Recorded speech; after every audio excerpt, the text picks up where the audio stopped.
Good evening, everyone. Several months ago I posted a video on long-range shooting with a stick bow.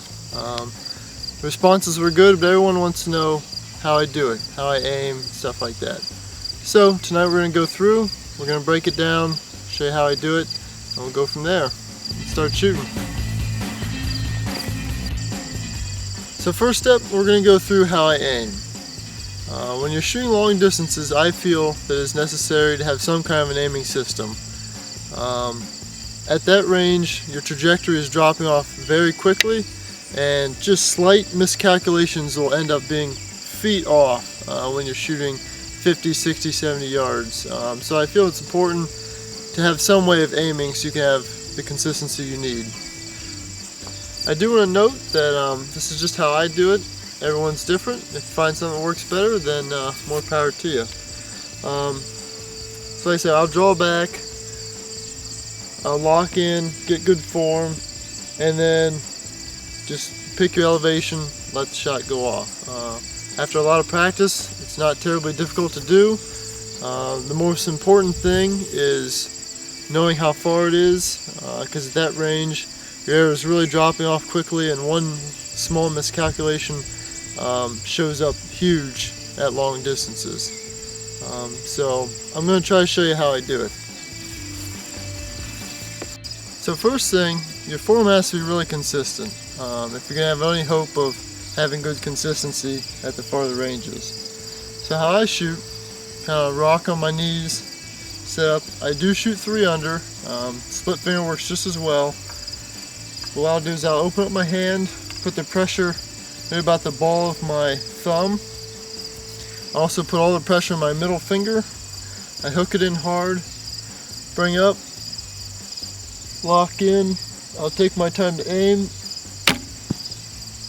and that was a perfect shot. It looked really, really good. If you can do that consistently, the range doesn't matter. If you can learn how to aim, where to point it, the arrow's going to hit it.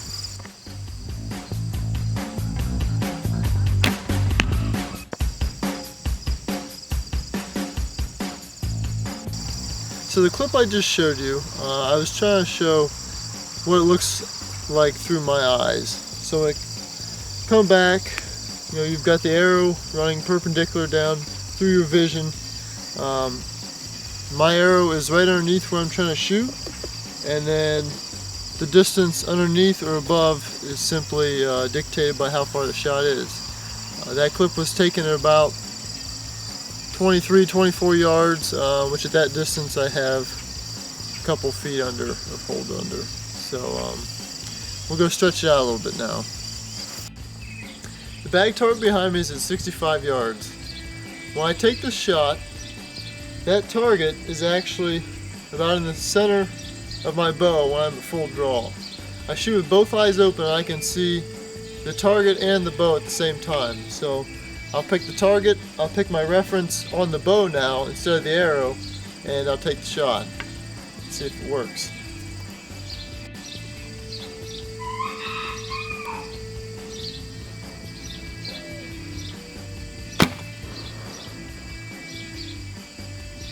That was a perfect bullseye. It was 65 yards. Like I said, I held right in the palm of my hand, I let it go, and there she went. Here it is, guys, closer view. So that was 65 yards. When you learn how to aim and when you can do things consistently, this shot is not that much harder than 25. It takes a lot of practice, and it takes a lot of learning the trajectory of the arrow, which is very important. It just takes a lot of shooting to feel when you can look at a shot and you can just know where to hold for it. A lot of consistency, it works good, and you can hit what you want. Another thing I wanted to address was split finger versus 3 under. I shoot 3 under. For me, it helps me on the closer stuff and get a better shot. My arrow is closer to the target when I gap it, and I just find it easier. For longer range, I think there is an advantage for split finger. When you shoot split finger, when you draw back, it changes your anchor and the arrow is lower on your face. so that raises the trajectory of the arrow. So I feel you can actually shoot farther with split finger than you can 3-under, easily at least. With 3-under, my point on is about 50 yards, where the point of my arrow on the target where I aim. With split finger, it's about 80. So just the difference there, that small one finger difference, adds quite a bit of range. But either way, it just takes consistency, learning where to aim, and being able to do the same thing every time to achieve good results. Whether you do 3-under or split finger, in the end doesn't really make any difference at all. Another thing I wanted to go over was tuning your arrows. At long distances, it gives your arrow a lot of time to veer off course if it's not tuned properly. I like to bare shaft tune my arrows, but I'll bare shaft them really far away. I'll start out close, keep going back farther and farther. If I can hit that bag target with a bare shaft at 65, 75 yards, I know it's shooting really true. And I found that even small variances of arrows, if they're too weak or too stiff, at this range will really change their impact by several feet.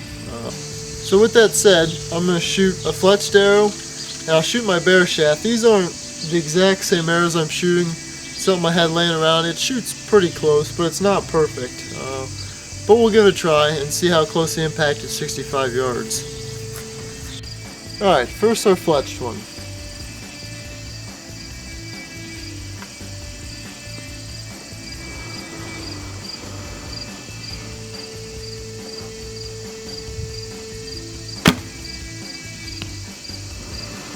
Okay, got it in the bag.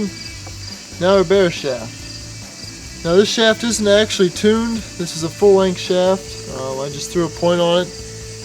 We'll see how it does. If it is off, we'll see pretty quickly.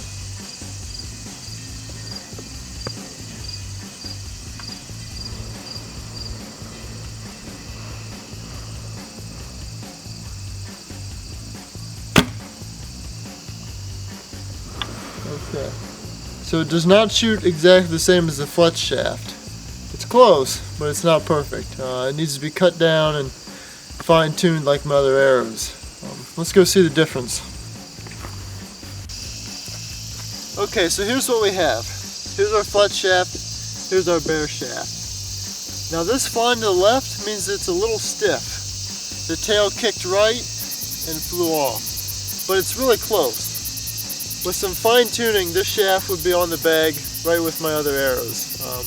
If it was off by more than a small amount, it would have flown feet off into some direction, not on the target. So it's close, it's not perfect, needs just a little fine tuning, but getting your bare shafts tuned really well is very important for long range accuracy.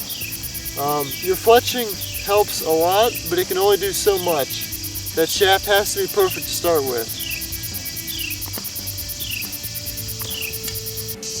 Okay guys, I hope you learned something tonight. We're running out of time, we're going to end this up.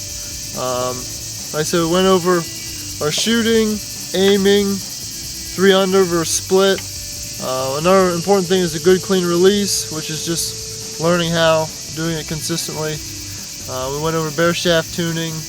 The main thing, if you can have good form, if you can aim, and you can release, the arrow is going to go where you want it to go. It's not that hard with some practice, of course. If you guys have any questions or comments, just comment below, and I'll do my best to help everyone, and we'll see you next time. Thanks.